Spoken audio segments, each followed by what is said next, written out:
master. Yes, and if you own property, you see, if you own property technically without taxes, and you should have pay no taxes on them, you can survive a depression. You can survive anything. You can at least live and keep yourself. Yeah, they need that tax, so if you don't have their money, they can take your property. That's right. And so we've been trained and trained and trained that private property is bad, it's a dodgy risk to take on, etc. Just rent. And eventually you will go into... See, the world that they're bringing in is what they call a socialist system. And everyone must be dependent upon the government to make them behave and go along with all the rules contained within the socialist system. Remember, it's an authoritarian system. People with private property tend to get rather indignant and stand up for their rights, especially when it comes to keeping their property, and they have fought them down through the ages. One of the biggest problems the ancient Rome had, same thing again, the senators were passing laws taxing the peasants, who eventually helped overthrow Rome along with invaders. They actually joined side with invaders to get rid of all these senators that had robbed their land from them, stole their land and their houses. All right. Thank you so much, Chris. Let's talk. And I got to move quick now because I got two other issues I got to hit with Alan. We appreciate him joining us. Julio in Illinois, good to hear from you. Welcome. Okay, he's not there. We'll let him go. Let's talk to Steve in California. Steve, you're on the air. Yeah, thank you, Alan. Steve here in California. Listen, I go back in the Patriot Network quite a while back, and I'm wondering if you saw in the LA Times that they were using foreign troops. Also came out in the BBC. They had a mock-up town doing car searches and searching for guns. And they interviewed, it came out on the BBC, what are you practicing for, to the Chinese general? And he said the invasion of America. Yeah, this was years ago. That was in the 90s, and it'll pop in my head.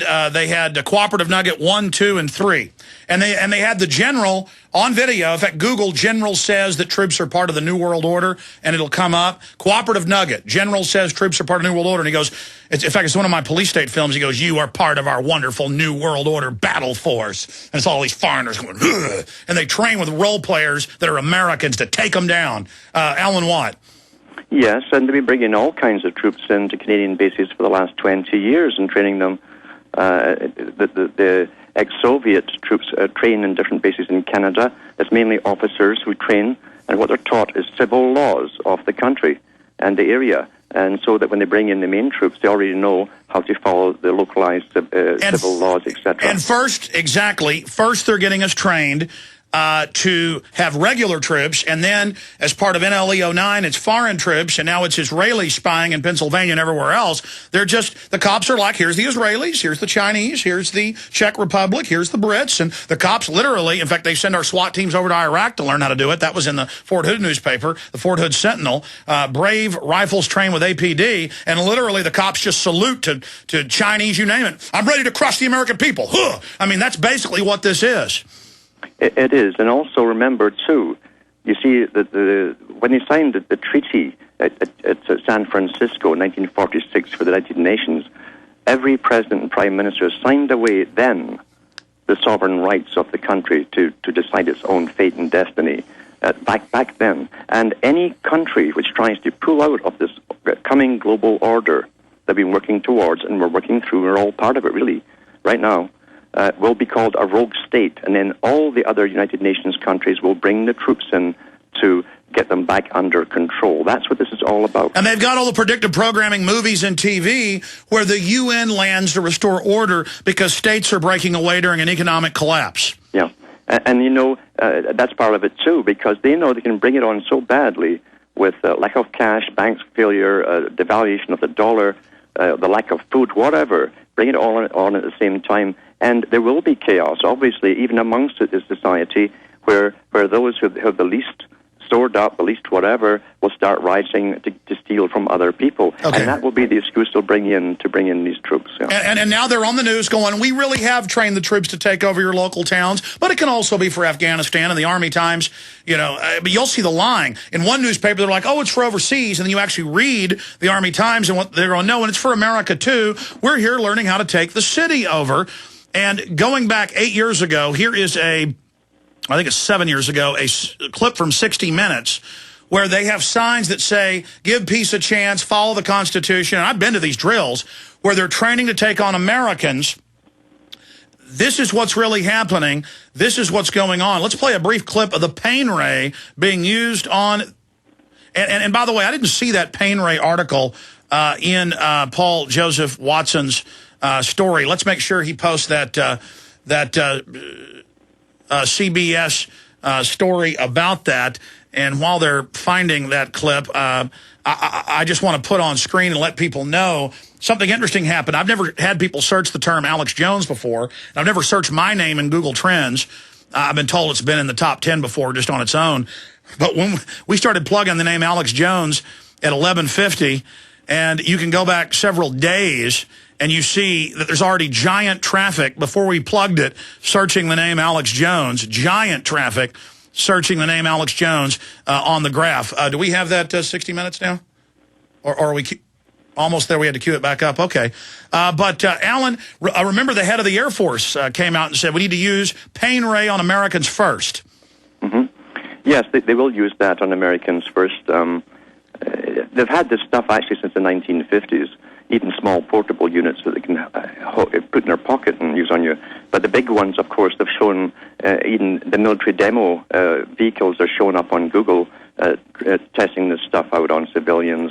And believe me, it can work. But the other big thing to remember is, too, if you remember Tiananmen Square, and the reporters said that they brought, again, troops from the north of China that were Mongolian, who really are almost apart from the Chinese. So you always bring in foreigners who have nothing in common with the ones that go they use southern Chinese to go into Tibet. So there's no a racial connection there in the borderlands. We do have the clip. The reporters also said that these troops were really hyped up on some kind of drugs. Now, the troops today in the United Nations Army, all troops are into about 7 to 9 drugs, each prescribed drugs by the military. And these guys are going to bring in, literally, are like zombies. They're like trained zombies. And then they're addicted and get mental problems. Then they get to take their right to guns after they're out. Hence the Blackwater filings in federal court, where there are piles of cocaine, steroids, running around naked, shooting up families for enjoyment. They are creating the army of hell. That's right. Yeah, totally wicked, berserking, the equivalent of orcs or something from Lord of the Rings, the Uruk-hai or something, half man, half orc.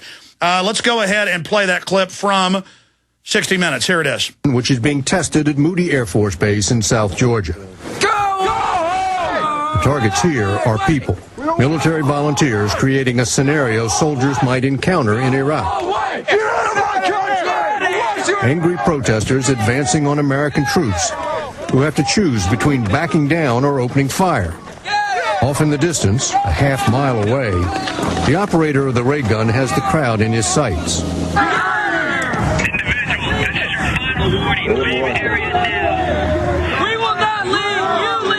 Unlike the soldiers on the ground, he has no qualms about firing away because his weapon won't injure anyone.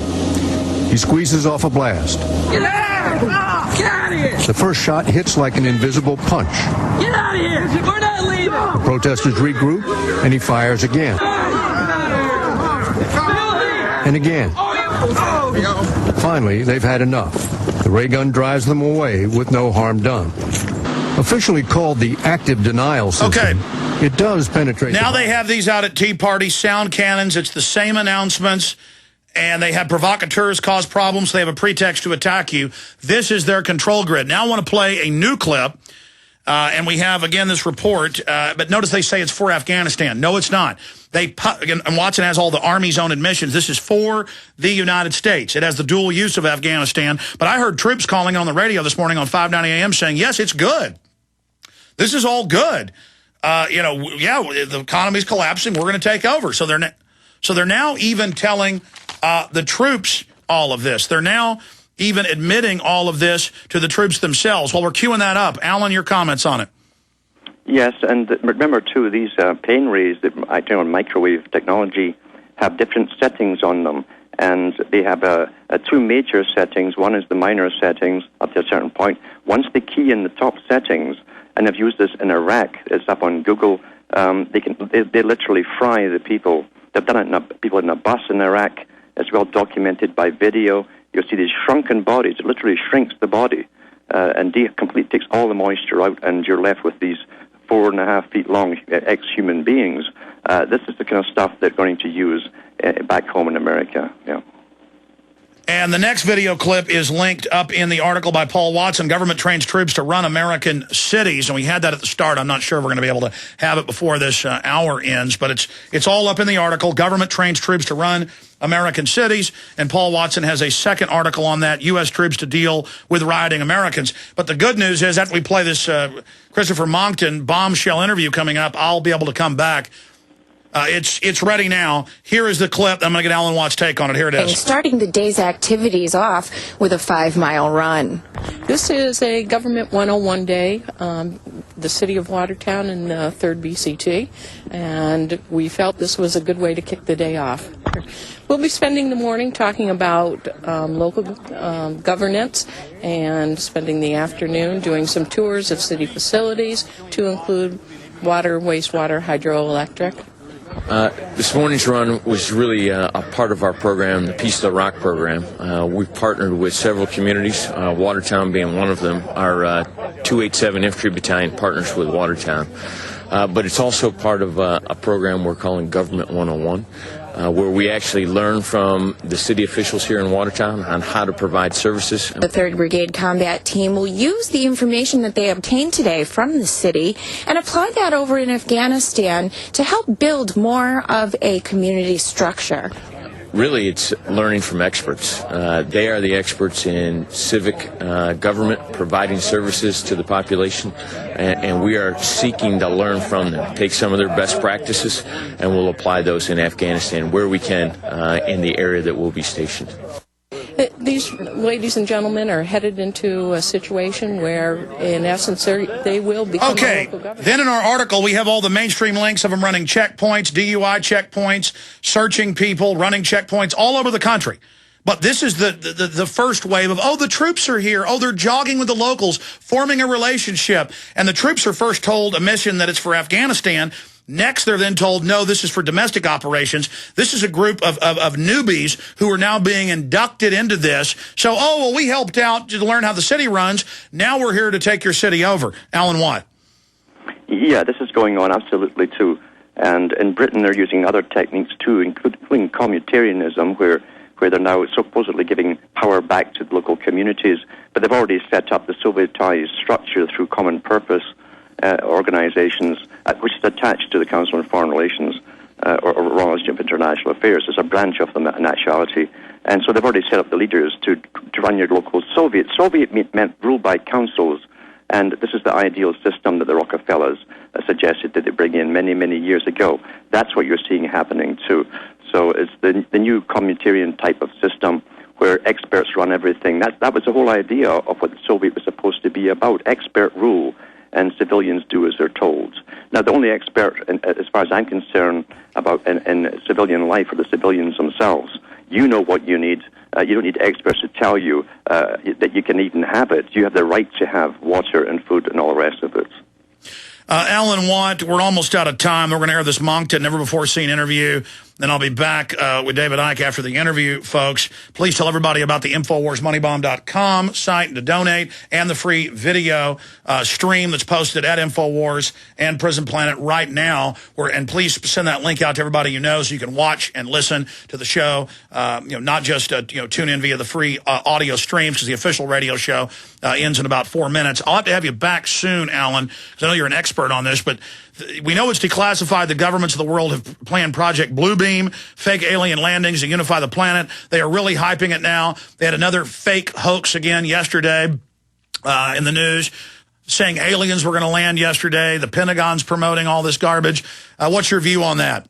It's the same old story. They always said they would try something like this. They had a test run initially back in the days of, I think it was Orson Welles, who did the War of the Worlds on radio.